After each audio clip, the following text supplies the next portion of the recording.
So ಇಲ್ಲಿ 4 ಚೈನ್ಸ್ನ ಹಾಕಿ ಕುಚ್ಚುಕಟ್ಟಕ್ಕೆ provision ಮಾಡಿದ್ದೀವಿ. ಒಂದು ಫ್ಲವರ್ ಬಂದಿದೆ. ನೆಕ್ಸ್ಟ್ ಒಂದು ಬೀಡನ್ನು ಹಾಕ್ಕೊಂಡಿದ್ದೀನಿ. ನೆಕ್ಸ್ಟು ಇದೇ ರೀತಿ ಒಂದು ಫ್ಲವರ್ನ ವರ್ಕ್ ಮಾಡಿ ಆಮೇಲೆ ಇದೇ ರೀತಿ 4 ಚೈನ್ ಹಾಕಿ ಕುಚ್ಚುಕಟ್ಟಕ್ಕೆ ಕೂಡ ಪ್ರೊವಿಷನ್ ಮಾಡ್ಕೋಬೋದು. Hello everyone, welcome back to crochet Shringara. ಇವತ್ತಿನ ಈ ವಿಡಿಯೋದಲ್ಲಿ ನಾನು ನಿಮಗೆ ಈ ಥರ ರಿಂಗ್ ಬೀಡು ಮತ್ತು ಈ ಥರ ಗೋಲ್ಡನ್ ಬೀಡನ್ನ ಯೂಸ್ ಮಾಡಿ ಒಂದು ಗ್ರ್ಯಾಂಡಾಗಿರುವಂಥ ಫ್ಲವರ್ ಡಿಸೈನು, ಬ್ರೈಡಲ್ ಡಿಸೈನನ್ನು ಈ ವಿಡಿಯೋದಲ್ಲಿ ನಿಮಗೆ ತೋರಿಸ್ಕೊಡ್ತಾ ಇದ್ದೀನಿ. ವಿಡಿಯೋನ ಕಡೆ ತನಕ ನೋಡಿ, ಮಧ್ಯೆ ಎಲ್ಲೂ ಸ್ಕಿಪ್ ಮಾಡಿಬಿಡಿ. ಯಾರೆಲ್ಲ ಈಗಾಗಲೇ ಕ್ರೋಶಾ ಶೃಂಗಾರ ಚಾನಲ್ಗೆ ಸಬ್ಸ್ಕ್ರೈಬ್ ಮಾಡ್ಕೊಂಡಿದ್ದೀರಾ ಅವ್ರಿಗೆಲ್ಲ ಧನ್ಯವಾದಗಳನ್ನು ತಿಳಿಸ್ತಾ, ಇನ್ನು ಯಾರೆಲ್ಲ ಸಬ್ಸ್ಕ್ರೈಬ್ ಮಾಡ್ಕೊಂಡಿಲ್ಲ ನನ್ನ ಚಾನಲ್ಗೆ ದಯವಿಟ್ಟು ಸಬ್ಸ್ಕ್ರೈಬ್ ಮಾಡಿಕೊಂಡು ವಿಡಿಯೋನ ನೋಡಿ ಅಂತ ಹೇಳ್ತಾ ಇವತ್ತಿನ ವಿಡಿಯೋನ ಶುರು ಮಾಡ್ತಾ ಇದ್ದೀನಿ. ನಾನು ಇದಕ್ಕೆ ಆ್ಯಸ್ ಯೂಶಲ್ಲು 6 ಎಳೆ ದಾರನ ಕಾಂಟ್ರಾಸ್ಟ್ ಕಲರಲ್ಲಿ ತೊಗೊಂಡಿದ್ದೀನಿ. ನೀವು ಬೇಕಾದರೆ 7 ಎಳೆ ದಾರನೂ ಕೂಡ ಹಾಕೋಬೋದು. ಡಿಸೈನ್ ಸ್ವಲ್ಪ ಥಿಕ್ನೆಸ್ ಇಷ್ಟಪಡೋರು 7 ಎಳೆ ದಾರನ ಹಾಕೋಬೋದು. ಈ ಡಿಸೈನ್ಗೆ ನಾನು ಈ ಥರ ನೀಡಲ್ಲು ಯೂಸ್ ಮಾಡ್ತಾ ಇದ್ದೀನಿ. ಇದು ನೀಡಲ್ ನಂಬರ್ 10 0.75 mm. ಸೇಮ್ ನಾವು ರೆಗ್ಯುಲರಾಗಿ ಯೂಸ್ ಮಾಡುವಂಥ ನೀಡಲ್ಲೇ ಇದು. ಆದರೆ ಇದಕ್ಕೆ ವುಡನ್ ಹ್ಯಾಂಡಲ್ ಇರೋದನ್ನು ನಾನು ಅಮೆಝಾನಿಂದ ಆರ್ಡ್ರ್ ಮಾಡ್ಕೊಂಡಿದ್ದೀನಿ ಆನ್ಲೈನಲ್ಲಿ. ಯಾಕೆಂದರೆ ಇದು ವರ್ಕ್ ಮಾಡೋಕ್ಕೆ ಒಳ್ಳೆ ಗ್ರಿಪ್ ಇರುತ್ತೆ ಅಂತ. ಕ್ರೋಶಾ ವರ್ಕ್ ಮಾಡೋಕ್ಕೆ ಈ ಥರ ಹ್ಯಾಂಡಲ್ ಇದ್ದರೆ ಈಸಿಯಾಗಿ ವರ್ಕ್ ಮಾಡ್ಬೋದು ಅಂತ ನಾನು ಈ ಥರ ನೀಡಲನ್ನು ಆರ್ಡ್ರ್ ಮಾಡ್ಕೊಂಡಿದ್ದೀನಿ. ಬನ್ನಿ ಹಾಗಿದ್ರೆ ತಡ ಮಾಡ್ತೀವಿ, ಡಿಸೈನ್ನ ಸ್ಟಾರ್ಟ್ ಮಾಡಿಬಿಡೋಣ. ಸ್ಟಾರ್ಟಿಂಗಲ್ಲಿ ನಾನು 2 ಸರಿ ಲಾಕ್ ಮಾಡಿ ಆಮೇಲೆ ಡಿಸೈನ್ನ ಸ್ಟಾರ್ಟ್ ಮಾಡ್ತೀನಿ. ಇಲ್ಲೂ ಕೂಡ 2 ಸರಿ ನಾನು ಸಿಂಗಲ್ ಕ್ರೋಶೆಗಳನ್ನ ಹಾಕ್ಕೊಂಡು ಲಾಕ್ ಮಾಡಿ ಆಮೇಲೆ ಡಿಸೈನ್ನ ಸ್ಟಾರ್ಟ್ ಮಾಡ್ತೀನಿ.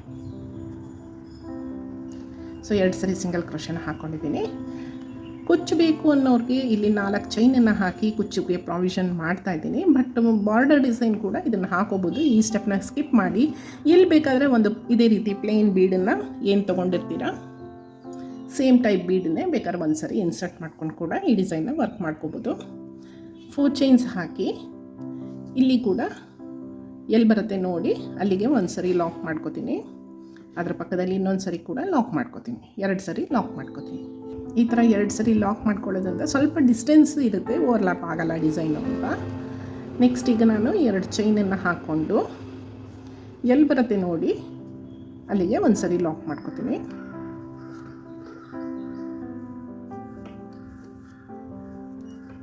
ಲಾಕ್ ಮಾಡ್ಕೊಂಡಾದಮೇಲೆ ನೆಕ್ಸ್ಟ್ ಈಗ ದಾರನ ಮೇಲಕ್ಕೆ ಮಾಡಿ ಈಗ ರಿಂಗ್ ಬೀಡು ಒಳಗಡೆ ಈ ಬೀಡ್ ಬರಬೇಕು. ಆ ರೀತಿ ನಾವು ಇನ್ಸರ್ಟ್ ಮಾಡ್ಕೋಬೇಕಾಗತ್ತೆ. ನೋಡಿ ಈ ಥರ ಹೋಲ್ ಇರುತ್ತೆ, ಇಲ್ಲಿ ಹೋಲ್ ಇರುತ್ತೆ. ಸೊ ಇದು ಕರೆಕ್ಟಾಗಿ ನೋಡಿಕೊಂಡು ಈ ಥರ ಇಟ್ಕೊಂಡು ಇದ್ರ ಒಳಗಡೆನೇ ಈ ಬೀಡ್ ಕೂಡ ಬರೋ ಹಾಗೆ ಲಾಕ್ ಮಾಡ್ಕೋಬೇಕು. ಸೊ ಈ ಹೋಲಲ್ಲಿ ನೀಡಲ್ನ ಇನ್ಸರ್ಟ್ ಮಾಡಿ ಬೀಡ್ ಒಳಗಡೆ ಇರೋ ಹೋಲಲ್ಲಿ ಇನ್ಸರ್ಟ್ ಮಾಡಿ ಈ ಥರ ಮಣಿನ ಪೋಣಿಸ್ಕೋಬೇಕಾಗುತ್ತೆ. ನೆಕ್ಸ್ಟ್ ಈಗ ಈ ಥ್ರೆಡ್ ಈ ರಿಂಗ್ ಬೀಡು ಮತ್ತು ಗೋಲ್ಡನ್ ಬೀಡು 2 ಒಳಗಡೆನೂ ನಿಧಾನಾಗಿ ಈ ಥರ ಪಾಸ್ ಮಾಡಿ ಆಚೆ ಕಡೆ ತಂದ್ಕೋಬೇಕು. ಈಗ ಇದನ್ನು ಒಂದು ಸರಿ ಲಾಕ್ ಮಾಡ್ಕೊಳ್ಳೋಣ. ಲಾಕ್ ಮಾಡಿದ್ಮೇಲೆ ಸ್ವಲ್ಪ ಈ ಥರ ಟರ್ನ್ ಮಾಡಿದರೆ ಇದು ಎಲ್ಲಿಗೆ ಬರುತ್ತೆ ಅಂತ ನೋಡ್ಕೋಬೇಕಾಗತ್ತೆ. ಟರ್ನ್ ಮಾಡಿ ಇದು ಎಲ್ಲಿ ಬರುತ್ತೆ ಅಂತ ಕರೆಕ್ಟಾಗಿ ನೋಡಿ ಅಲ್ಲಿಗೆ ಒಂದು ಸಿಂಗಲ್ ಕ್ರೋಶೆ ಹಾಕಿ ಲಾಕ್ ಮಾಡ್ಕೊಳ್ಳೋಣ. ಸೊ ಈ ರೀತಿಯಾಗಿ ಲಾಕ್ ಮಾಡಿದ್ಮೇಲೆ ನೆಕ್ಸ್ಟ್ ಈಗ ನಾನಿಲ್ಲಿ 2 ಚೈನನ್ನು ವರ್ಕ್ ಮಾಡ್ಕೊತಾ ಇದ್ದೀನಿ. 2 ಚೈನನ್ನು ವರ್ಕ್ ಮಾಡಿಕೊಂಡು ಅದು ಕೂಡ ಎಲ್ಲಿ ಬರುತ್ತೆ ನೋಡಿ ಅಲ್ಲಿಗೆ ಒಂದು ಸರಿ ಸಿಂಗಲ್ ಕ್ರೋಶೆಯನ್ನು ಹಾಕ್ಕೊಂಡು ಲಾಕ್ ಮಾಡ್ಕೊಳ್ಳೋಣ. ಸಿಂಗಲ್ ಕ್ರೋಶೆನ ಹಾಕಿ ಲಾಕ್ ಮಾಡ್ಕೊಂಡಿದ್ದೀನಿ. ನೀವು ಬೇಕಾದ್ರೆ ಇದೇ ಸ್ಟೆಪ್ಪನ್ನು ಎಂಡ್ವರೆಗೂ ಕಂಪ್ಲೀಟ್ ಮಾಡಿ ಇದನ್ನು ಫಸ್ಟು ಬೇಸ್ ಸ್ಟೆಪ್ ಹಾಕ್ಕೊಂಡು ನೆಕ್ಸ್ಟ್ ಸ್ಟೆಪ್ಪಿಂದ ಮತ್ತೆ ಡಿಸೈನ್ನ ವರ್ಕ್ ಮಾಡ್ಬೋದು. ಆದರೆ ನಾನಿದು ಟೈಮ್ ಸೇವಿಂಗ್ ಅಂತ ಹೇಳಿ ರಿವರ್ಸ್ ಸೈಡಿಂದ ವರ್ಕ್ ಮಾಡಿ ಸಿಂಗಲ್ ಸ್ಟೆಪ್ಪಲ್ಲೇ ಡಿಸೈನ್ನ ಹಾಕ್ತಾಯಿದ್ದೀನಿ. ಹಾಗಾಗಿ ನಾನು ರಿವರ್ಸ್ ಸೈಡಿಂದ ಕೂಡ ವರ್ಕ್ ಮಾಡ್ಕೊತಾ ಇದ್ದೀನಿ. ಈಗ ಡಿಸೈನ್ನ ಹಿಂದ್ಗಡೆ ತಿರುಗಿಸ್ಕೊಂಡು ಬ್ಯಾಕ್ ಸೈಡಿಂದ ವರ್ಕ್ ಮಾಡ್ಕೊಳ್ಳೋಣ. ನೀಡಲ್ ಮೇಲೆ ಒಂದು ಸರಿ ದಾರನ ಸುತ್ತಕೊಂಡು ಈ ಒಂದು ಲಾಕ್ ಮಾಡಿರೋ ಸ್ಟಿಚ್ ಇರುತ್ತಲ್ವಾ ಇದ್ರ ಒಳಗಡೆ ನೀಡಲ್ನ ಇನ್ಸರ್ಟ್ ಮಾಡಿ ದಾರನ ಎಳ್ಕೊಂಡು ಬಂದು ಈಗ ಇದಕ್ಕೆ 2 ಲೂಪನ್ನು ಒಂದು ಸರಿ ಲಾಕ್ ಮಾಡಿಕೊಂಡು ನೆಕ್ಸ್ಟ್ 2 ಲೂಪನ್ನು ಒಂದು ಸರಿ ಲಾಕ್ ಮಾಡ್ಕೊತೀನಿ. ಒಂದು ಡಬಲ್ ಕ್ರೋಶೆ ಆಗುತ್ತೆ. ಓಕೆನಾ? ಈಗ ಒಂದು ಡಬಲ್ ಕ್ರೋಶೆ ಆದಮೇಲೆ ಸೊ ಇವಾಗ ಇಲ್ಲಿ 2 ಡಬಲ್ ಕ್ರೋಶೆ ಆಗಿರುತ್ತೆ. ಸೊ ನಾವು 2 ಚೈನ್ ಹಾಕಿರೋದು ಒಂದು ಡಬಲ್ ಕ್ರೋಶೆ, ಅದರ ಪಕ್ಕದಲ್ಲಿ ಹಾಕ್ಕೊಂಡಿರೋ ಒಂದು ಡಬಲ್ ಕ್ರೋಶೆ. ಈ 2 ಡಬಲ್ ಕ್ರೋಶೆಗೂ ಕೂಡ 3 ಚೈನ್ಸ್ನ ಹಾಕ್ಕೊಂಡು 2 ಡಬಲ್ ಕ್ರೋಶೆನೂ ಒಟ್ಟಿಗೆ ಲಾಕ್ ಮಾಡ್ಕೊಳ್ಳೋಣ. ನೆಕ್ಸ್ಟ್ ಈಗ ನೀಡಿದ ಮೇಲೆ ಒಂದು ಸರಿ ದಾರನ ಸುತ್ತಕೊಂಡು, ಈಗ ಬೀಡು ರಿವರ್ಸ್ ಸೈಡಲ್ಲಿರುತ್ತೆ, ಅಂದರೆ ಫ್ರಂಟ್ ಸೈಡಲ್ಲಿರುತ್ತೆ, ನಾವು ಇದನ್ನು ಬ್ಯಾಕ್ ಸೈಡ್ಗೆ ಟರ್ನ್ ಮಾಡ್ಕೋಬೇಕಾಗತ್ತೆ. ಈ ಥರ ಬ್ಯಾಕ್ ಸೈಡ್ಗೆ ಟರ್ನ್ ಮಾಡಿಕೊಂಡು, ಈಗ ರಿಂಗ್ ಇರುತ್ತಲ್ವ, ರಿಂಗ್ ಒಳಗಡೆ ನೀಡನ್ನ ಇನ್ಸರ್ಟ್ ಮಾಡಿ ದಾರನ ಎಳ್ಕೊಂಡು ಬಂದು, ಮತ್ತು 2 ಲೂಪನ್ನ ಒಂದು ಸರಿ ಲಾಕು, ಇನ್ನೆರಡು ಲೂಪನ್ನ ಒಂದು ಸರಿ ಲಾಕ್, 1 ಡಬಲ್ ಕ್ರೋಶೆ ಆಯಿತು. ಮತ್ತು ನೀಡಿದ ಮೇಲೆ ದಾರನ ಸುತ್ತಕೊಂಡು ಅದ್ರ ಪಕ್ಕದಲ್ಲೇ ಇನ್ನೊಂದು ಡಬಲ್ ಕ್ರೋಶೆನ ವರ್ಕ್ ಮಾಡ್ಕೊತಾ ಇದ್ದೀನಿ. ಸೊ 2 ಸರಿ ಡಬಲ್ ಕ್ರೋಶೆನ ವರ್ಕ್ ಮಾಡಿದ ಮೇಲೆ ಇದಕ್ಕೆ 3 ಚೈನ್ಸ್ನ ಹಾಕಿ 2 ಡಬಲ್ ಕ್ರೋಶೆನೂ ಸೇರಿ ಒಂದು ಸರಿ ಲಾಕ್ ಮಾಡಿ ಒಂದು ಪಿಕಾಟನ್ನು ಹಾಕ್ಕೊಳ್ಳೋಣ. ಸೊ ಇದನ್ನು ಆದಷ್ಟು ಹತ್ತಿರಕ್ಕೆ ಪುಷ್ ಮಾಡ್ತಾ ಹೋಗಬೇಕಾಗತ್ತೆ. ಹತ್ತತ್ರ ಡಿಸೈನ್ ಹಾಕ್ಕೊಂಡಷ್ಟು ತುಂಬ ಚೆನ್ನಾಗಿ ಬರುತ್ತೆ.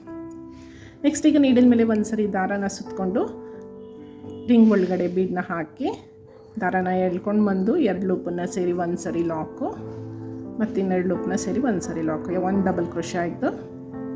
ಪಕ್ಕದಲ್ಲೇ ಇನ್ನೊಂದು ಸರಿ ಡಬಲ್ ಕ್ರೋಶೆನ ವರ್ಕ್ ಮಾಡ್ಕೊತಾ ಇದ್ದೀನಿ.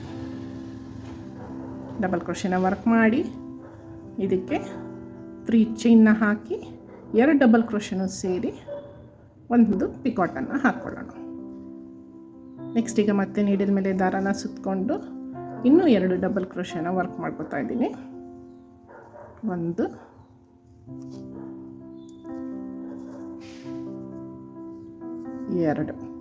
2 ಸರಿ ಡಬಲ್ ಕ್ರೋಶೆನ ವರ್ಕ್ ಮಾಡಿ ನೆಕ್ಸ್ಟ್ ಈಗ ಇದಕ್ಕೆ 3 ಚೈನ್ಸ್ನ ಹಾಕ್ಕೊಳ್ಳೋಣ.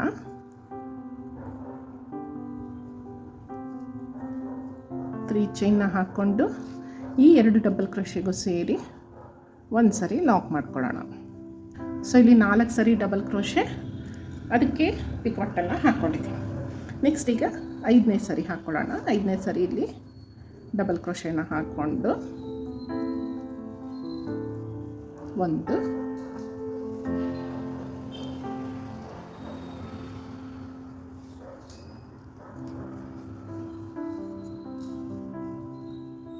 2 ಡಬಲ್ ಕ್ರೋಶೆ ಆಯಿತು. ಸೊ ಇದಕ್ಕೂ ಕೂಡ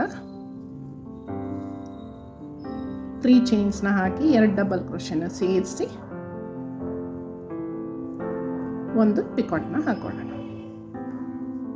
ಸೊ ನೆಕ್ಸ್ಟ್ ಈಗ ನಾವು ಬರೀ 1 ಡಬಲ್ ಕ್ರೋಶೆನ ವರ್ಕ್ ಮಾಡ್ಕೊಳ್ಳೋಣ. ಯಾಕೆಂದರೆ ಈಗಾಗಲೇ ನಾವು 2 ಚೈನ್ಸ್ನ ಅಲ್ಲಿ ಹಾಕ್ಕೊಂಡಿದ್ದೀವಲ್ವಾ. ಸೊ ಹಾಗಾಗಿ ಇಲ್ಲಿ 1 ಡಬಲ್ ಕ್ರೋಶೆನ ವರ್ಕ್ ಮಾಡಿಕೊಂಡು ಇಲ್ಲಿ ನಾವು ಈಗಾಗಲೇ 2 ಚೈನ್ಸ್ ಇಲ್ಲಿ ವರ್ಕ್ ಮಾಡ್ಕೊಂಡಿದ್ದೀವಿ. ಸೊ ಇದ್ರ ಪಕ್ಕದ ಸ್ಟಿಚ್ಚಲ್ಲಿ ನೀಡನ್ನು ಇನ್ಸರ್ಟ್ ಮಾಡಿ, ಅಂದರೆ ನಾವು ಲಾಕ್ ಮಾಡಿರ್ತೀವಲ್ಲ ಸ್ಟಿಚ್ಚು, ಆ ಸ್ಟಿಚ್ಚಲ್ಲಿ ಇನ್ಸರ್ಟ್ ಮಾಡಿ ದಾರನ ಎಳ್ಕೊಂಡು ಬಂದು ಒಂದು ಸರಿ ಲಾಕ್ ಮಾಡ್ಕೊಳ್ಳೋಣ. ನೆಕ್ಸ್ಟ್ ಈಗ 3 ಚೈನ್ಸ್ನ ಹಾಕ್ಕೊಂಡು ಈ 2 ಡಬಲ್ ಕ್ರೋಶೆಗೂ ಕೂಡ ಸೇರಿಸಿ ಒಂದು ಪಿಕಾಟನ್ನು ಹಾಕೊಳ್ಳೋಣ. ಸೊ ಇಲ್ಲಿಗೆ ಒಂದು ಪಿಕಾಟನ್ನ ಹಾಕೊಳ್ಳೋಣ. ಈಗ ಇದು ಬ್ಯಾಕ್ ಸೈಡಿಂದ ವರ್ಕ್ ಮಾಡಿದ್ದಲ್ವಾ, ಈಗ ಫ್ರಂಟ್ ಸೈಡ್ಗೆ ಟರ್ನ್ ಮಾಡ್ಕೊಂಡಿದ್ದೀನಿ. ಸೊ ಈ ಬೀಡ್ನು ಕೂಡ ಹೀಗೆ ಫ್ರಂಟ್ ಸೈಡ್ಗೆ ಟರ್ನ್ ಮಾಡ್ಕೊತೀನಿ. ಫ್ರಂಟ್ ಸೈಡ್ಗೆ ಟರ್ನ್ ಮಾಡಿಕೊಂಡು ಮತ್ತೆ ನೀಡಿದ ಮೇಲೆ ದಾರನ ಸುತ್ತಕೊಂಡು ಈ ಉಳಿದಂಥ ಹಾಫ್ ರಿಂಗ್ಗೆ ವರ್ಕ್ ಮಾಡ್ತಾ ಹೋಗೋಣ. ಸೊ ಇಲ್ಲಿ ಮತ್ತೆ ನೀಡಲ್ನ ರಿಂಗ್ ಒಳಗಡೆ ಇನ್ಸರ್ಟ್ ಮಾಡಿ ದಾರನ ಎಳ್ಕೊಂಡು ಬಂದು 2 ಲೂಪನ್ನ ಒಂದು ಸರಿ ಲಾಕ್ ಮಾಡ್ತೀನಿ, 2 ಲೂಪನ್ನ ಒಂದು ಸರಿ ಲಾಕ್ ಮಾಡ್ತೀನಿ. 1 ಡಬಲ್ ಕ್ರೋಶೆ ಆಯಿತು. ನೆಕ್ಸ್ಟ್ ಇದ್ರ ಪಕ್ಕದಲ್ಲೇ ಇನ್ನೊಂದು ಡಬಲ್ ಕ್ರೋಶೆನ ವರ್ಕ್ ಮಾಡ್ಕೊತಾ ಇದ್ದೀನಿ. 2 ಡಬಲ್ ಕ್ರೋಶೆ ಆಯಿತು.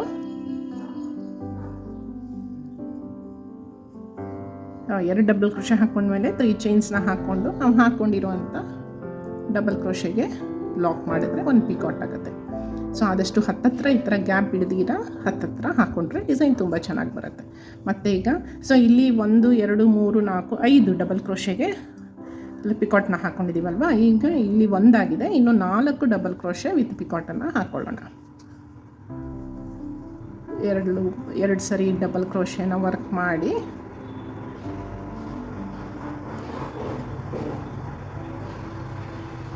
ಸೊ 2 ಡಬಲ್ ಕ್ರೋಶೆಗೂ ಕೂಡ 3 ಚೈನ್ಸ್ನ ಹಾಕಿ ಒಂದು ಪಿಕಾಟ್ನ ಹಾಕ್ಕೊಳ್ಳೋದು.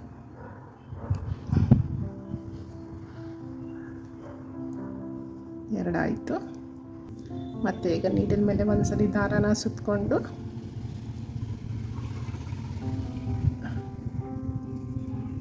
ಈ 2 ಡಬಲ್ ಕ್ರೋಶೆಗಳನ್ನ ವರ್ಕ್ ಮಾಡ್ಕೊಳ್ತಾ ಇದ್ದೀನಿ.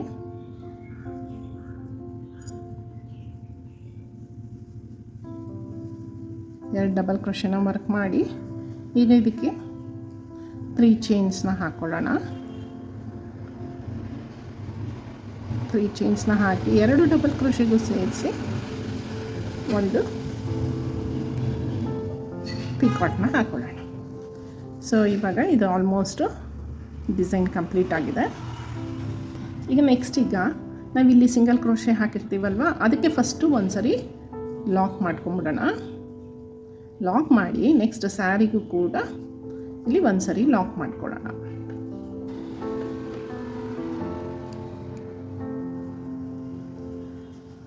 ಈ ಥರ ಫೈನಲಿ ಡಿಸೈನು ಈ ಥರ ಬರುತ್ತೆ. ನೆಕ್ಸ್ಟ್ ಕುಚ್ಚು ಕಟ್ಟೋಕ್ಕೆ ಪ್ರಾವಿಷನ್ ಮಾಡೋದಿದ್ದರೆ ಈ ಥರ ನೀವು 4 ಚೈನ್ನ ಹಾಕೋಬೋದು.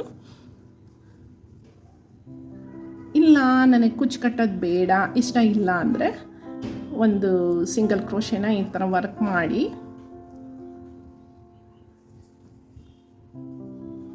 ದಾರನ ಮೇಲಕ್ಕೆ ಮಾಡಿ ನಾವು ರಿಂಗ್ ಬೀಡ್ ಒಳಗಡೆ ಇನ್ಸರ್ಟ್ ಮಾಡಿರೋ ಅಂಥ ಬಿಗ್ ಬೀಡ್ ಇರುತ್ತಲ್ಲ, ಅದನ್ನೇ ಬೇಕಾದ್ರೆ ಇದಕ್ಕೆ ಥ್ರೆಡ್ಗೆ ಆ್ಯಡ್ ಮಾಡಿ ಬೀಡ್ ಲಾಕನ್ನು ಕೂಡ ಮಾಡಿ ಈಗ ಇದು ಎಲ್ಲಿ ಬರುತ್ತೆ ಅಲ್ಲಿ ನೋಡಿ ಒಂದು ಸರಿ ಲಾಕ್ ಮಾಡಿಕೊಂಡು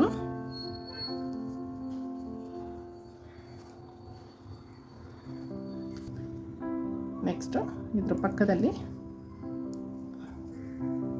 2 ಸಿಂಗಲ್ ಕ್ರೋಶೆನ ವರ್ಕ್ ಮಾಡ್ಕೋತೀನಿ. 1 2 ಟೋಟಲಿ 3 ಸಿಂಗಲ್ ಕ್ರೋಶೆಗಳನ್ನ ವರ್ಕ್ ಮಾಡಿಕೊಂಡು, ಸೊ ಇವಾಗ ಇಲ್ಲಿ 4 ಚೈನ್ಸ್ನ ಹಾಕ್ಕೊಂಡು ಕುಚ್ಚು ಕಟ್ಟೋಕ್ಕೆ ಪ್ರಾವಿಷನ್ ಮಾಡಿದ್ದೀವಲ್ವಾ. ಸೊ ಇಲ್ಲಿ 4 ಚೈನ್ಸ್ನ ಹಾಕಿ ಕುಚ್ಚು ಕಟ್ಟೋಕ್ಕೆ ಪ್ರಾವಿಷನ್ ಮಾಡಿದ್ದೀವಿ. ಒಂದು ಫ್ಲವರ್ ಬಂದಿದೆ. ನೆಕ್ಸ್ಟ್ ಒಂದು ಬೀಡನ್ನು ಹಾಕ್ಕೊಂಡಿದ್ದೀನಿ. ನೆಕ್ಸ್ಟು ಇದೇ ರೀತಿ ಒಂದು ಫ್ಲವರ್ನ ವರ್ಕ್ ಮಾಡಿ ಆಮೇಲೆ ಇದೇ ರೀತಿ 4 ಚೈನ್ ಹಾಕಿ ಕುಚ್ಚು ಕಟ್ಟೋಕ್ಕೆ ಕೂಡ ಪ್ರಾವಿಷನ್ ಮಾಡ್ಕೋಬೋದು. ಆವಾಗ ಸ್ವಲ್ಪ ದೂರ ಕುಚ್ಚು ಬರುತ್ತೆ. ಡಿಸೈನ್ ಕೂಡ ತುಂಬ ಚೆನ್ನಾಗಿ ಕಾಣಿಸುತ್ತೆ, ಮೇಂಟೆನೆನ್ಸ್ ಕೂಡ ಇರುತ್ತೆ. ಸೊ ಕುಚ್ಚು ಕಡಿಮೆ ಇರೋದ್ರಿಂದ ಈಸಿಯಾಗಿ ಮೇಂಟೈನ್ ಮಾಡ್ಬೋದು. ಈ ಡಿಸೈನ್ಗೆ ನೀವು ಅಪ್ರಾಕ್ಸಿಮೇಟಾಗಿ 650 to 700 ರೂಪೀಸ್ ಚಾರ್ಜ್ ಮಾಡ್ಬೋದು. ನಿಮಗೆಲ್ಲ ಈ ಡಿಸೈನು ಇಷ್ಟ ಆಗಿದೆ ಅಂತ ನಾನು ಅಂದ್ಕೊಂಡಿದ್ದೀನಿ. ಇಷ್ಟ ಆಗಿದರೆ ಮರೀದಿರ ಒಂದು ಲೈಕನ್ನು ಕೊಡಿ. ಹಾಗೆ ಕ್ರೋಶೆ ಶೃಂಗಾರ ಚಾನಲ್ಗೂ ಕೂಡ ಸಬ್ಸ್ಕ್ರೈಬ್ ಮಾಡ್ಕೊಳ್ಳಿ. ಮತ್ತೊಂದು ಬ್ಯೂಟಿಫುಲ್ ಆಗಿರುವಂಥ ಹೊಸ ಡಿಸೈನನ್ನು ತೊಗೊಂಡು ನಿಮ್ಮ ಮುಂದೆ ಬರ್ತೀನಿ ಅಂತ ಹೇಳ್ತಾ ಇವತ್ತಿನ ವಿಡಿಯೋ ಇಲ್ಲಿಗೆ ಎಂಡ್ ಮಾಡ್ತಾ ಇದ್ದೀನಿ. Thanks for watching. Keep watching.